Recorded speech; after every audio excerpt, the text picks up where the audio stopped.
जलन। ममता बहुत ही सीधी और प्यारी लड़की थी, वहीं सुनील एक सरल और आगे बढ़ने की सोच रखने वाला लड़का। सुनील, बेटा सुनील कहाँ है? अरे जरा एक गिलास पानी तो दे दो।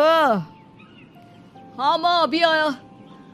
क्या माँ, पानी तेरे सर के पास ही तो रखा है, क्या हो गया है? तबीयत खराब है क्या? अरे नहीं नहीं, वो उठने का मन ही नहीं कर रहा था तो देखा ही नहीं। वैसे क्या कर रहा है? यहाँ बैठना मेरे पास।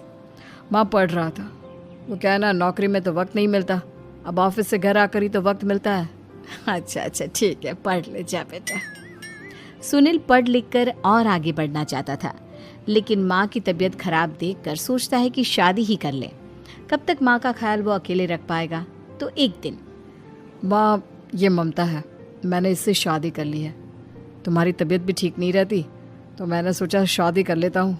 घर संभालने वाली और तुम्हें संभालने वाली कोई आ जाएगी तो अच्छा रहेगा। माँ अचानक से सामने बहू देखकर हैरान रह जाती है। बेटा ये क्या बात होती है? न बैंड, न बाजा, न दहेज, न शगुन, ऐसे कैसे बहू आ गई? माँ तू तो जानती है मैं नौकरी के साथ पढ़ाई कर रहा हूँ, तो कहाँ से इतना पैसा बचा पाता कि धूमधाम से शादी करता। वैसे भी माँ लोग तो आकर खाकर निकल जाएंगे, इसलिए बस वैसे ही। माँ जी, मैं आपका ख्याल रखूंगी।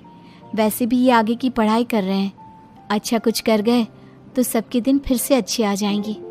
सास को ममता की बात ठीक तो लगती है, लेकिन मन में कहीं ना कहीं लगता है कि कहीं बहू बेटे को लेकर फुर्र ना हो जाए और फिर तो वो रह जाएगी अकेली। बेटा देख, मेरा जो कुछ भी है वो सुनील ही है, और सुनील का भी अब इस दुनिया में मैं ही हूँ और कोई नहीं। क्या सुनील?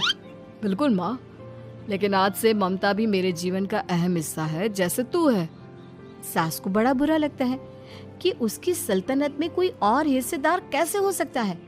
कैसे कोई और उसके 30 साल के बेटे की जिंदगी में अचानक से आकर बराबर का हिस्सेदार बन सकता है। देख बहू, मैं भले थोड़ा बीमार रहती हूँ, लेकिन इसका मतलब यह नहीं कि घर की चीजों में मेरा कंट्रोल खत्म हो गया है।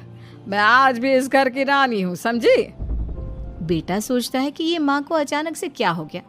कल तक जो माँ कहती थी कि जिंदगी का कोई भरोसा नहीं, वो अचानक से जंग के मैदान की झांसी की रानी कैसे बन गई? माँ क्या हो गया है? सब ठीक है ना? अचानक कैसी बात कर रही हो? ममता का आज पहला दिन है, स्वागत करो उसका। आसपास की आंटियों को बुलाओ, नई दुल्हन की मुंह दिखाए करवाओ। खैर, सास होने का फर्ज निभाती है और बाद में एक सहेली के साथ बाहर निकल जाती है। क्यों नहीं बताया नहीं कि बेटे का ब्याह कर रही हो? वैसे तो सारा दिन हम ही में घुसी रहती हो। अरे मुझे भी तो अभी पता चला, यूं अचानक सर पर लेकर आ गया। कहता है बहू है माँ तुम्हारी, अब इसको भी इतना ही मैं प्यार करता हूँ जितना तुझे करता हूँ। लो जी, ये क्या बात हो गई? क्यों इतना प्यार करता है? अरे माँ का प्यार तो ज्यादा होता है। अब उसको तो कोई दूसरा पति मिल सकता है, लेकिन तुम ही बताओ, क्या माँ की ममता किसी और की हो सकती है? ना जी ना, बेटे को समझाओ ये बात। अरे क्या समझाऊं, मुझे तो खुद ही समझ में नहीं आ रहा कि क्या हो रहा है। जो बेटा कल तक माँ माँ करता था, अचानक से बीवी बीवी का राग आलाप रहा है। देखा, उसकी बीवी ना सुंदर और जवान है। सुंदरता के आगे तो एक से एक नहीं टिके, तो तेरा बेटा किस खेत की मूली है? सास को भी समझ में आ जाता है कि बहू की सुंदरता के आगे माँ का प्यार किसी काम का नहीं। उधर बीवी, ए जी, अम्मा जी सहेलियों को छोड़ने गई थी, अभी तक आई नहीं, हम देख आए क्या? अरे रहने दो ना, आ जाएंगी। कहाँ जाएगी, उनकी आदत है, एक बार जाती है तो पूरी पंचायत खत्म करके ही आती है। अच्छा ही है, खाना वाना खा कर गई होगी। छोड़ो ना, घूमेगी तो खाना पचेगा नहीं तो ऐसे ही खाट पकड़ लेगी। बहू भी शांत हो जाती है। उधर सास सोचती है कि आज थोड़ा देर से ही घर जाती हूँ, जब बेटा परेशान होकर ढूंढेगा तब मजा आएगा। बीवी को खुद ही पता चल जाएगा कि माँ के आगे उसकी दाल नहीं गलेगी। लेकिन वहीं दूसरी ओर घर पर, ए जी, माँ जी अभी भी नहीं आई, हमको तो घबराहट हो रही है कि क्या करें, जाकर पता करें किसी के घर।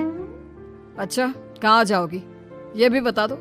पहला दिन है तुम्हारा इस घर में और एक ही दिन में मोहल्ला छानोगी क्या? हाँ, तो आप भी तो नहीं जा रहे हैं ना, हमको फिक्र हो रही है।